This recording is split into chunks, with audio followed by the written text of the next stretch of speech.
give me fuel, give me fire, give me that which I desire. They set out to conquer the world.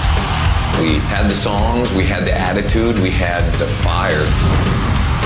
We were determined to kick people's ass, and we did. And made their own rules along the way. And nobody's gonna sit down and tell me what Metallica is about or how it's supposed to be. From the heights of excess. We were just getting as drunk as possible, as many girls as possible. Destroying dressing rooms, getting in fights, shooting guns off at hotels. We were pretty much inebriated 24 hours a day. To the brink of destruction. You're just sitting here being a complete. Well, these guys had all this buried tension, and they just started boiling over. I was just left wondering, do we even have a band? And back on top again. Metallica is in a real good mood tonight. These are the stories of the world's most volatile band, told by the people who lived them. Every time we made two people happy, we pissed somebody else off. When we get in and play music, the world could be on fire, and we would be fine. Get on the train with us and hold on tight, because we don't stop, we go hard. When Metallica ruled the world. In a world where only speed metal, soul, and hairspray was a crime, our teens were taken over and turned into headbangers. And so began a time of pure Alcoholica, where only the Sandman reigned, and thrash was the name of the game. When Metallica ruled the world. Metallica just started out being basically James and Lars. James came from a very strict background and grew up in a suburb of Los Angeles, Downey, Norwalk area. My dad left at 13, and my mom passed on when I was 16. It's like, what's going on? Everyone's just leaving me. But the music was a huge, huge savior in my life. I moved from Denmark to Southern California in August of 1980. I was 16 and sort of fooling myself into believing that I was going to follow in my father's footsteps, be a professional tennis player. But within 5 minutes of being in LA, it was all about the music in England. The new wave of British heavy metal was just starting to explode in England. You had bands like Iron Maiden getting recognized. Diamond Head, Angel Witch, Tigers of Pantang, Venom, full-on metal bands, back when they were really metal. So I became kind of obsessed with all of it, and I threw the tennis racket, burned him probably, and kind of started fiddling with the drums. And he was always like, I'm going to start a band. We're like, yeah, sure you are, Lars.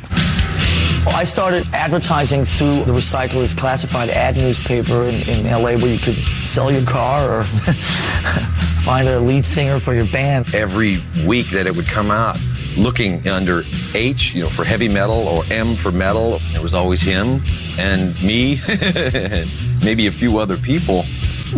One day this guy named Hugh called up and said he was pretty into the metal stuff and he was going to come along for a jam, and he brought his friend James Hetfield along. I went to his house and whoa, man, there was a very interesting smell, a very Danish type of armpit smell.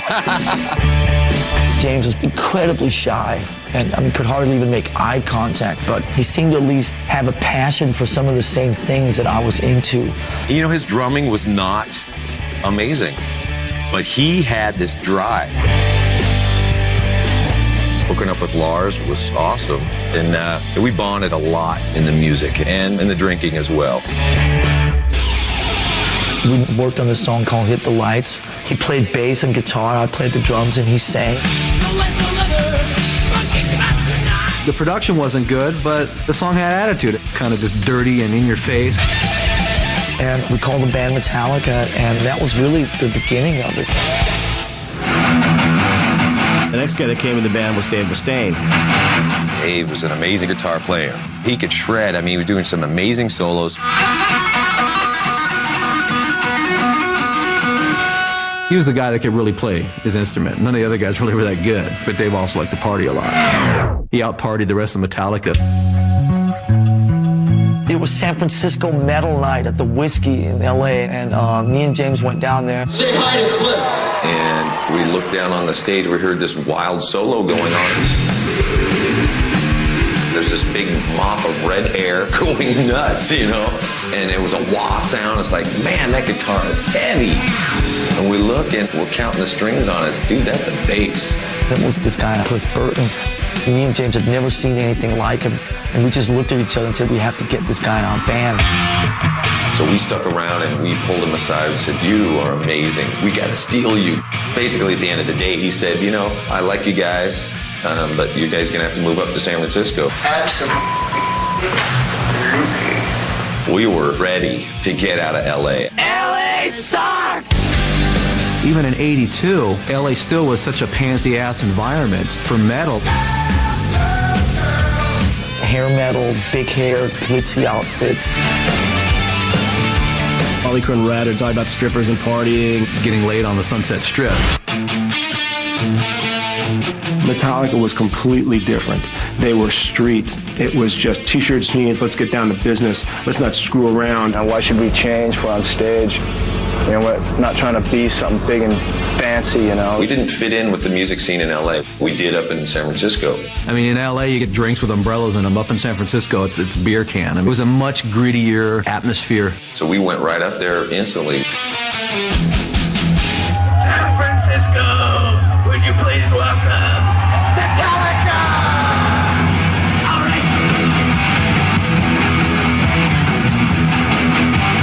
That whole scene in San Francisco at the time was just waiting for a band like that to come up there and play.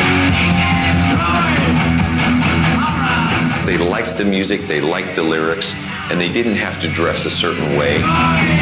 Guys like me that were wearing like my Judas Priest denim jacket painted and my scarf. Metallica said, take that off. It's not metal. Just hang out. We made a demo tape, and I just sat there and sent it to 20 people. And then those 20 people each send it to another 10 people. Somebody came into our store, Rock and Roll Heaven, East Brunswick, New Jersey, and basically handed off a cassette for us to play. And the second we heard the first notes, we were blown away.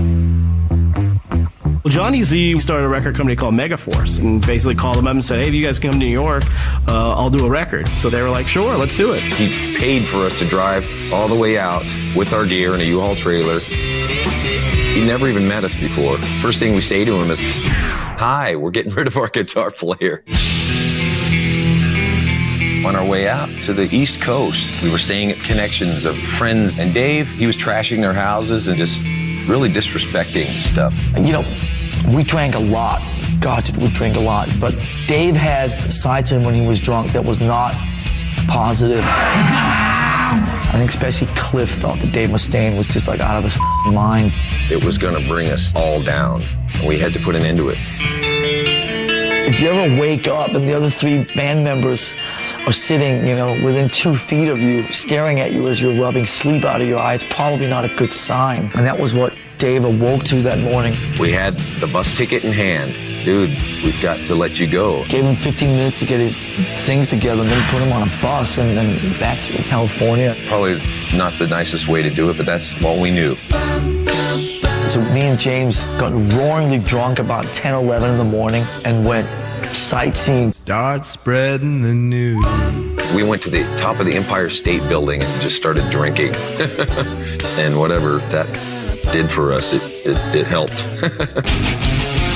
That same night, Kirk Hammett came out from San Francisco, who was the lead guitar player of this band, Exodus. When I arrived, it was about, I'd say 7 o'clock in the evening. These guys were just getting up.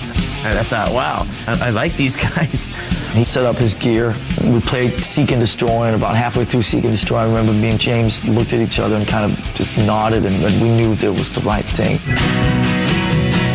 They never really told me that I got the job or I was in the band, you know. I just kind of went along with the ride, and all of a sudden I had about, I don't know, 10, 12 gigs under my belt. Kirk, when he first came in, he looked like a guy he was really shell-shocked. Within the first 2 or 3 weeks I was in the band, I found myself getting in between Lars and James. I can remember us just drinking, and all of a sudden Lars and James getting into it. James pushed Lars, and Lars fell into his drum kit. And Lars got up and started running toward James and tackling him. And me getting up and going, hey, whoa here, guys, come on. Little did I know that that would be something I would be doing on numerous occasions over the next 20 years. We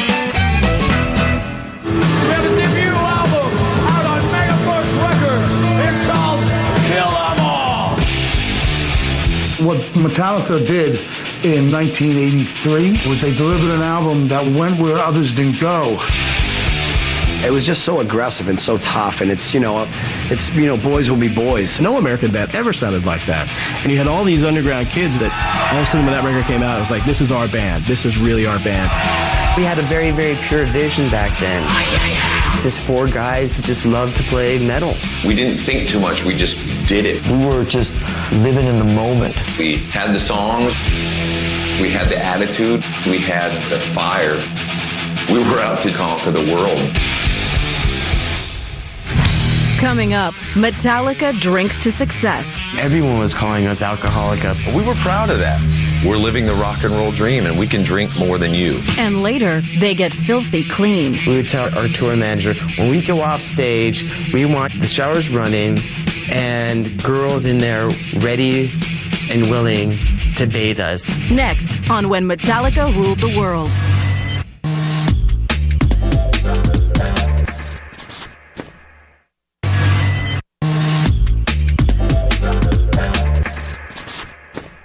This is called No Remorse.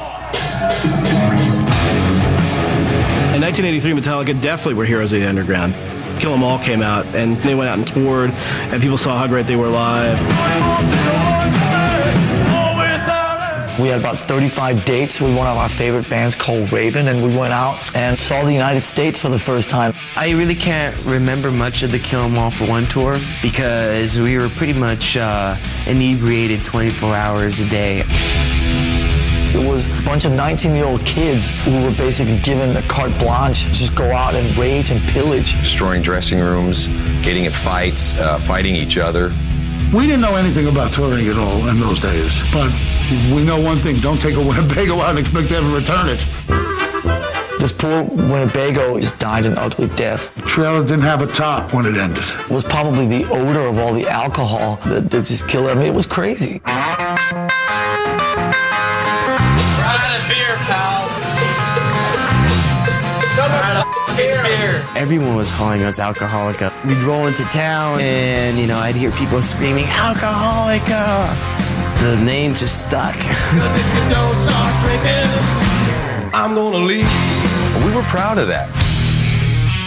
We're living the rock and roll dream, and we can drink more than you. For the most part, the booze just fueled those first few shows and then started fueling those first few tours. We had to drink before we went on stage. Getting warmed up. I remember being fearful one night. Oh, I'm not drunk. What do you mean we're going on in 10 minutes? Oh, trying to drink as much as possible. It's just crazy. I just want to say cheers to all you guys and thanks for coming down and getting nutty with us, man. Cheers. I mean, it got to the point where someone gave me a live tape and I was like, oh my God, that's us. That doesn't even sound like us. We were out to drink and destroy. We'd come out of clubs at 7 in the morning. People are off on their way to work. We're jumping on the hoods of their cars at stop signs. Go to work. The kind of stuff that we were doing just probably shouldn't be talked about in family television. Shooting guns off at hotels, in the middle of Hollywood. It also involved a lot of other things, like partaking in the odd female. Back then, bands like Metallica, Anthrax, Slayer, the girls were kind of few and far between. And maybe it's because of what we looked like. I'm too sexy for my shirt. God, they're ugly. That's a bunch of ugly guys. We looked like we were 7-Eleven employees. Take a rock, though.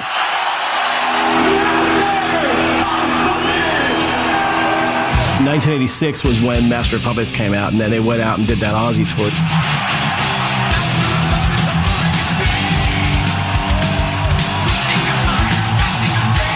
And that was when they went from being a really amazing underground club band to being a band that could go out and play arenas. It was unbelievable to be sitting there with Ozzy every night, playing to 15,000 people.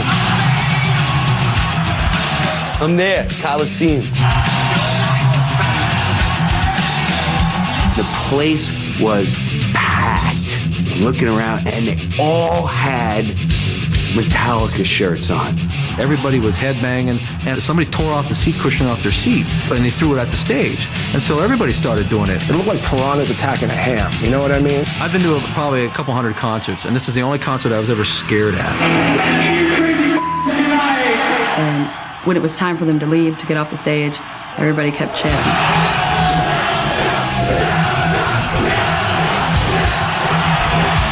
This is the Ozzy concert, right? Like, Ozzy's definitely coming on. They were blowing Ozzy off the stage. I mean, they were just a monster band. We were out to take over the heavy metal scene.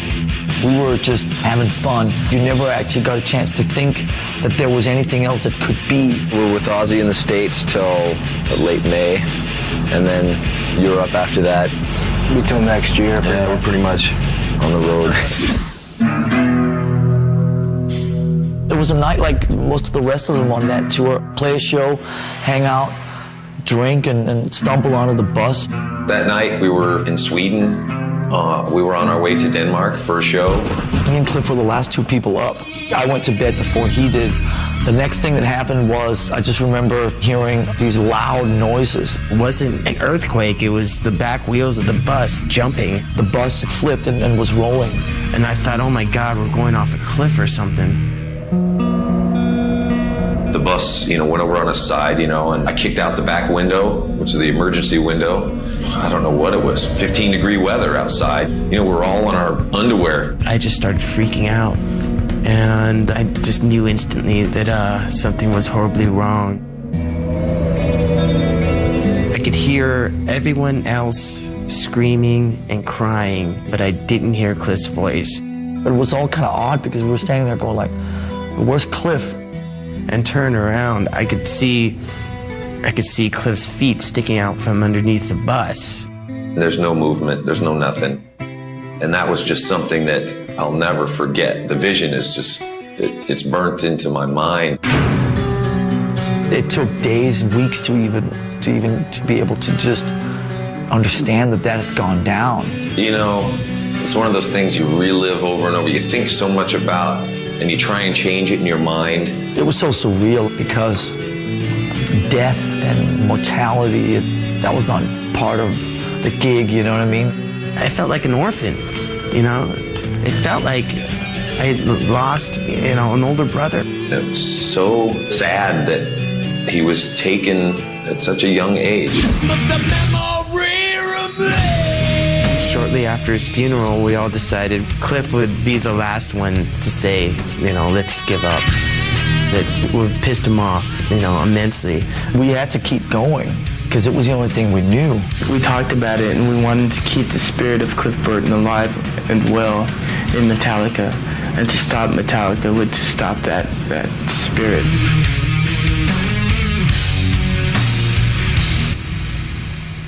Coming up, Metallica fills the void. This is the new right here. Mr. Jason New Kid on bass guitar. They hazed the hell out of that guy. It was far from easy. And later, group therapy. The higher we ascend, the more challenging it will be. We were all off in our own little childish worlds, so we needed that help. Next on When Metallica Ruled the World.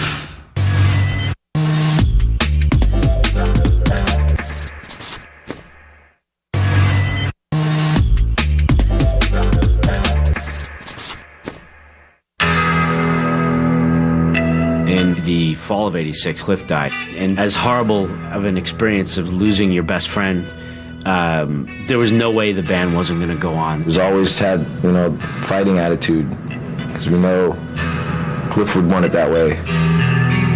We just jumped in and started auditioning, calling around, checking in with people like Brian Slagle. I said, well, I think I have the guy for you, Jason Newsted. Of course, his favorite band in the world is Metallica. When I went in for my audition, I'm like, oh, holy crap. I know every song that they played and worshiped them and all that thing. He was incredibly talented. In the end, we just realized that Jason was the right guy. 11 days after I was asked to be in Metallica, we were touring Japan. This is the new right here. Mr. Jason New Kid on bass guitar. It was like Cliff wasn't there, and it was tough. And The way that we coped with that was to take that out on Jason. They hazed the hell out of that guy. It's Jason's birthday today. Let's kill him. We would always go drinking, all of us, without him, and then we would, of course, charge the whole evening's festivities to his room. We love you, Jason. Honest. We would tell him things like, you know that mini bar in your hotel room? It's all free, Jason, so let's drink it. And I didn't know that it cost money. Dude, they're in your room, you know? We weren't very nice at all. Hey, let's go. No matter if this band goes for 20 more years, you know, I'm always going to be the new guy no matter what. With the release of Injustice for All in '89, Metallica finally made a decision to make a video. Here's Metallica with their first video ever. This is called One. At that time, videos on MTV were all just kind of cheesy and corny. Now that the war is through with me. We were more into portraying ourselves in a different light.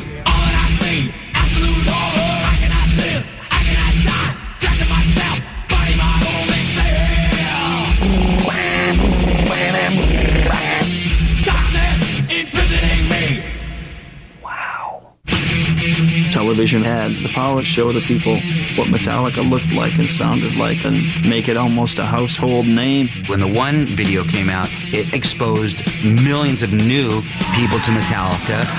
They were on the brink of, if you haven't heard of us, guess what? You will. Me and James wrote what became the Black Album in probably about 3 months or so over the summer of 1990. It was a constant battle between Lars and I. You want to hear it with vocals? Go sing it. One verse and one chorus. That's all I have.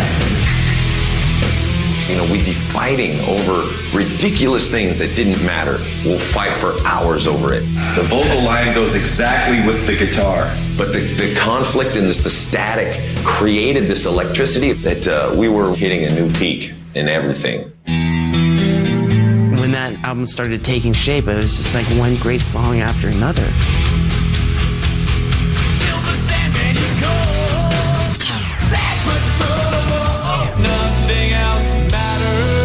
From a production and songwriting point of view, it was a departure from all the albums they had done. Songs that were a bit different, a bit more melodic, a little more personal. It was an amazing record, and it kind of had the feeling of keeping their old fans happy, but also kind of crossing the boundaries into new stuff.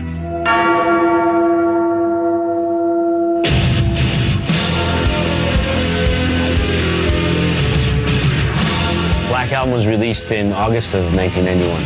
The metal world was lined up in the streets in the middle of the morning, waiting for a record store to open. The Black Album came out, debuted #1, and it was just a combination of, an amazing album, the right time. The planets just all aligned themselves properly. You guys expecting your album to do what it did? Or were you blown away? No, actually, I was expecting it to do a lot better. Every month I'd get a phone call. Yeah, we just passed the 4 million mark. A month later, the 5 million mark. A month later, the 6 million mark. And the record just kept going and going. After like the third or fourth single, I just thought, when's it gonna stop? But it never really stopped. It was craziness. That was really the time where you thought, okay, this band is the biggest band in the world, because everywhere you went, you heard Metallica. We were just totally saturating airwaves. 40-minute music marathon, enter Sandman from Metallica. If it wasn't the airwaves, it was, the TV waves. Metallica rule! Yeah. If it wasn't the TV waves, it was like the media. We were on front covers of magazines, and it was just everywhere. You had people in Russia. You had people in China. There's people on satellites jamming to Metallica. I remember one time, dude sends a video. It comes on the screen, and you're inside the cockpit of a spacecraft. You see these dudes come floating into the picture, right? And you hear music come on, and it's Metallica. And he takes his hands, and his hands come up, and he's got Justice in one hand, and he's got the Black Album, and he goes.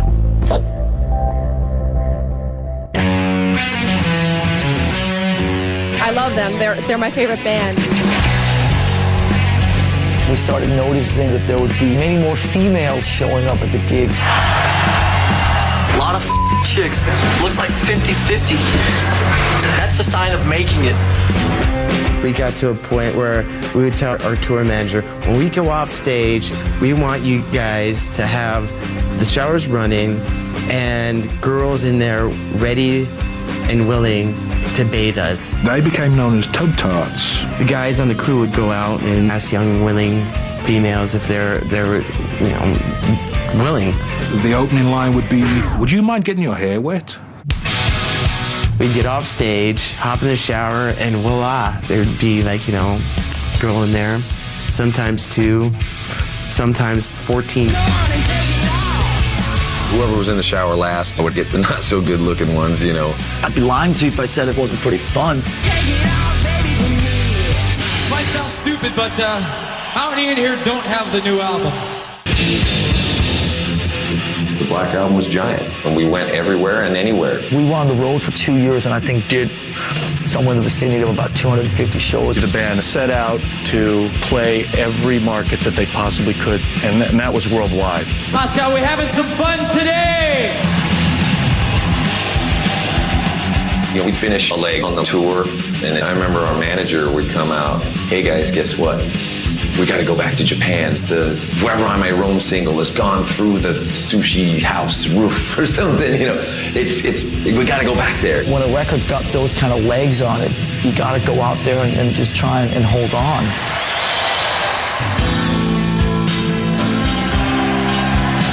We were out on tour one evening in August '92 in Montreal. We go out there and play our set. Everything's fine, the audience is grooving. During the song Fade to Black, I moved for some reason.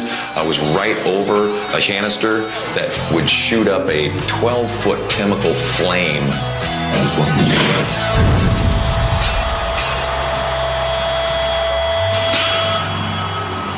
All the strings melted off the guitar instantly. It was the most horrific pain. I was like, holy I can't believe it. I can't believe this is happening. Half my hair was gone, half my mustache and beard was gone, half my skin on my arm was gone. I could visibly see the skin rising off the back of his hand.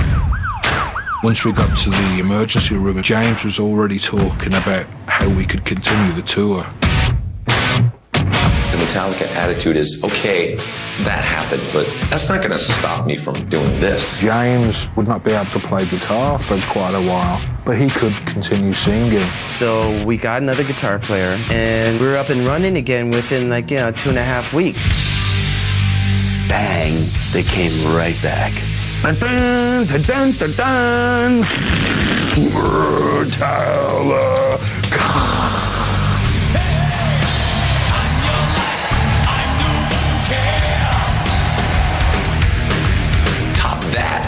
Some other band. It was far from easy, but we were determined to kick people's ass, and we did.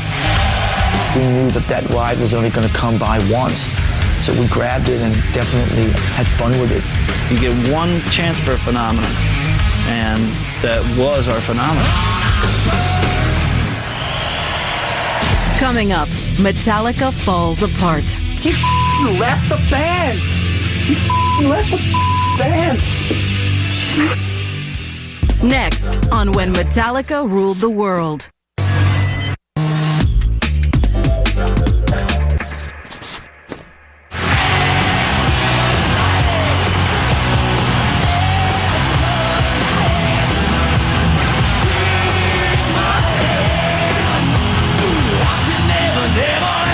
After the Black Album tour of almost 3 years, I could not believe that it was over.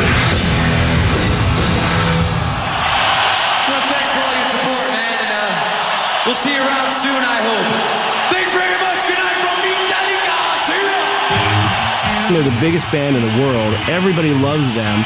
So they're like, wait, we're not used to this situation. We got to do something to kind of shake things up and do something different. Load came out in 1996. And it was a risk both in the way they looked and the way they sounded. Just like the curse, just like the stray. The people that expected Black Album 2 were shocked, disappointed, and distraught. It was the new Metallica. It's sort of like we have short hair now, and we kind of dress like we work at funeral homes, and we drink martinis, but now we play songs that are kind of bluesy. I kind of wish I was like really close friends hanging out, like, dude, love everything, but listen, you don't need the eyeliner.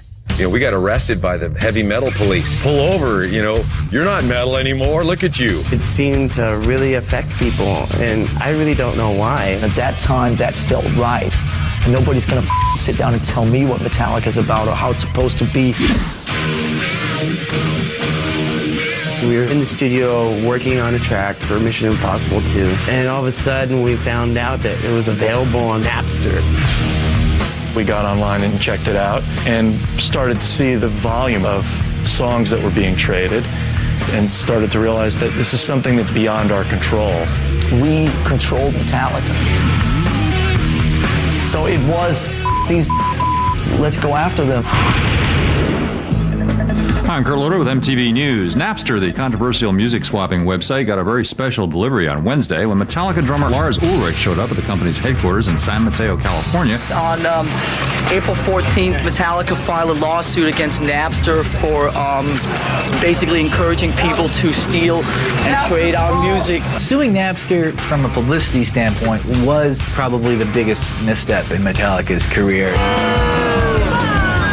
I think it's about the most unhip thing that I've ever seen a big rock star do. How much money does Metallica already have? Do they really need more money? I used to like Metallica a lot, but the fact that they're doing this, I'm really upset about it. All of a sudden, we were just like anti-music fan because we were anti-Napster.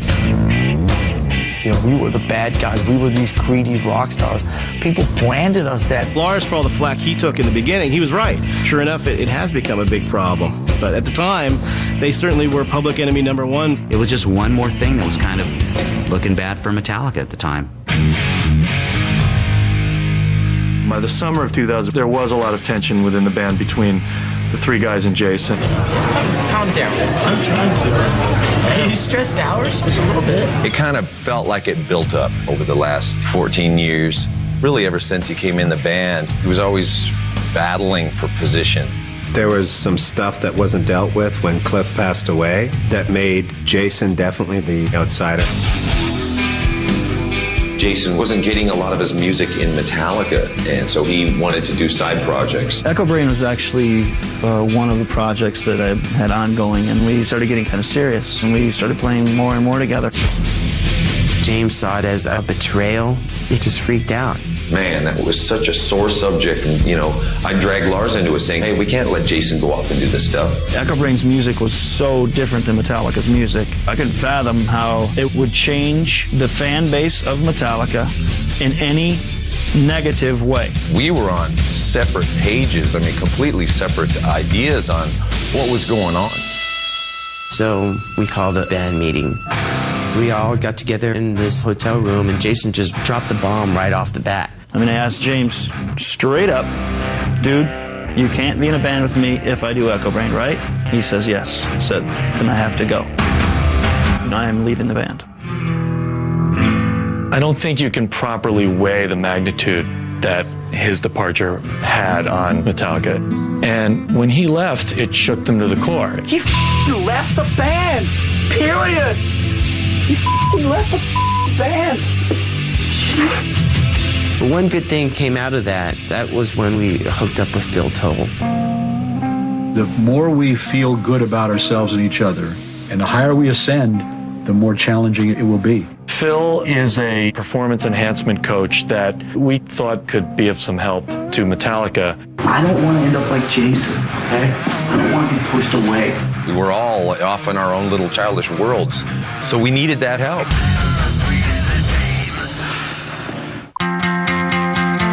We're here, and the camera's here, and my friend the Boom is here. You want me to play music? Yeah. The band was going into the studio for the first time in 5 years, and Bruce Sinofsky and I were hired by the record company to do maybe 5 minutes of promo footage. And as soon as we arrived, the hit the fan, and they're having therapy. To me, it's not going to be a matter of whether the cameras are in play, but whether or not you guys are free enough to risk being seen by other people. Metallica to keep the cameras rolling, and whatever it becomes, it becomes. You're just sitting there being a complete. I was straight up with you, and I told you I'm in a mood, and what have you been doing? Picking at me all night. Well, these guys had all this buried tension that they hadn't talked about for 20 years, and they just started boiling over. All you want to do is pick a fight, and I don't want to pick a fight. Come on, guys, we have better things to do. Yeah, I do. I do.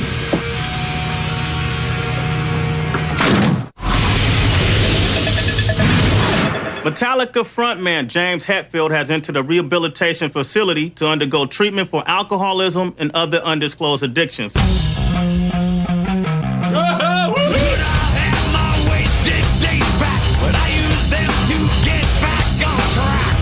My behavior on the road showed up at home, and my wife put an end to it. She said, "You're not a good influence on our children, and you're certainly not the person I'd like to be around." And she threw me out of the house. There was no other choice than to check in somewhere.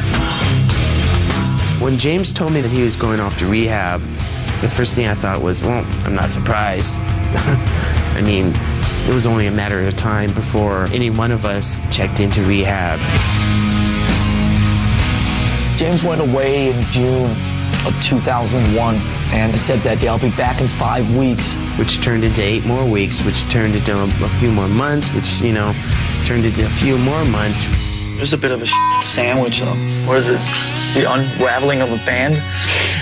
And then there were 2.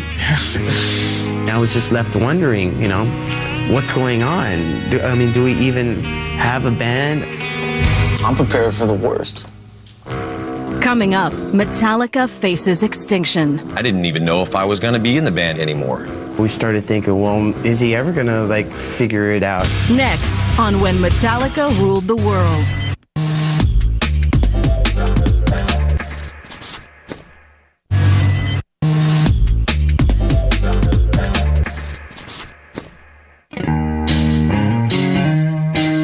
During the entire period where James was in rehab, Metallica looked like it was falling apart. The longer James chooses to stay away from dealing with us, the further we drift apart. He was away for months and months and months. Even by the time he came back to San Francisco, he was still doing his own thing. I had to step up and take care of myself.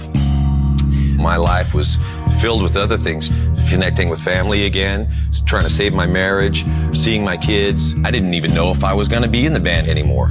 We started thinking, well, is he ever going to, figure it out? It took a lot of thinking. What's going on in my head now? Where am I at? What do I need in my life? A lot of stuff. Eventually, he did tell us that he was ready. Anyway, here we are. Play a riff.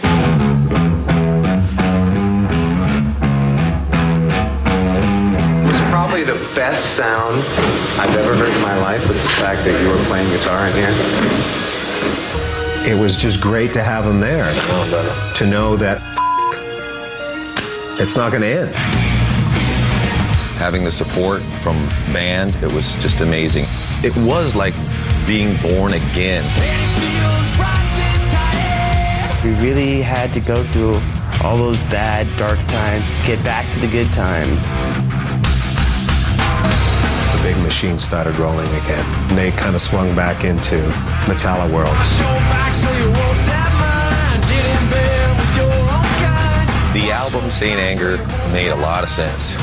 It spoke so much of my heart and of everyone else's heart in the band. Who's in charge of my head today?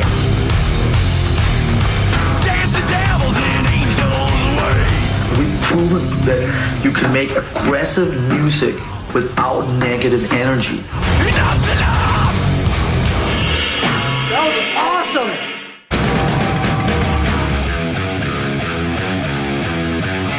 Towards the end of the St. Anger cycle, we realized, okay, now we have to get a bass player because now we have to take this elsewhere. So we started auditioning. I thought that it would be really, really great if I at least got an opportunity to jam with the guys. So when I received that phone call, I was pretty excited. I could hook our battery. It was so evident that he was the guy for us. I looked over at him during Whiplash. key was just right in the pocket and in there. It hadn't been played that way since Cliff. We wanted to send a message that he would start out immediately as an equal.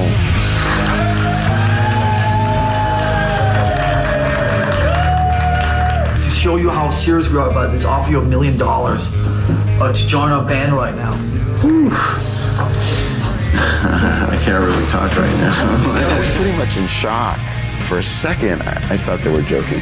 It was them saying, we're going to do this different. We're going to do this right. We're not going to make the same mistakes that we'd made with Jason. To walk into that environment and to have it be sort of a clean slate was amazing. The one thing about Metallica over the years is they've never been afraid to do something different and take chances. And I think with Some Kind of Monster, they took a big chance. It started out as a 5-minute promo film, and it just transformed into something really raw, real, and honest. When I was running this morning, I was thinking about seeing the incident, the word comes up so much. That's so The hugest chapter in my life.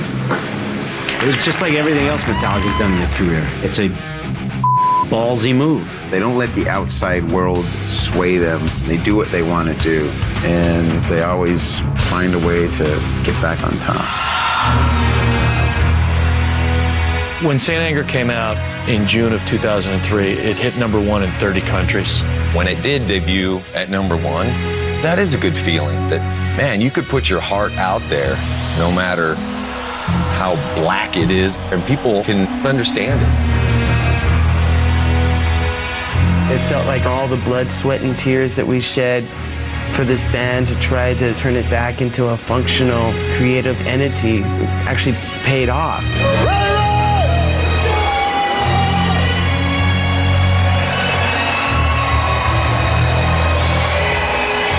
From the minute they took the stage for the first time, they felt that they had overcome so much that they truly felt bulletproof. Metallica is in a real good mood tonight. Metallica is in better shape than it's ever been before. And when you've been doing something like this for 23 years, that's a pretty big statement. It seemed for a long time like we would never really make it to this point. All right. But we're still here, we're still kicking ass. Get on the train with us and hold on tight, because we don't stop, we go hard. We still rule the world.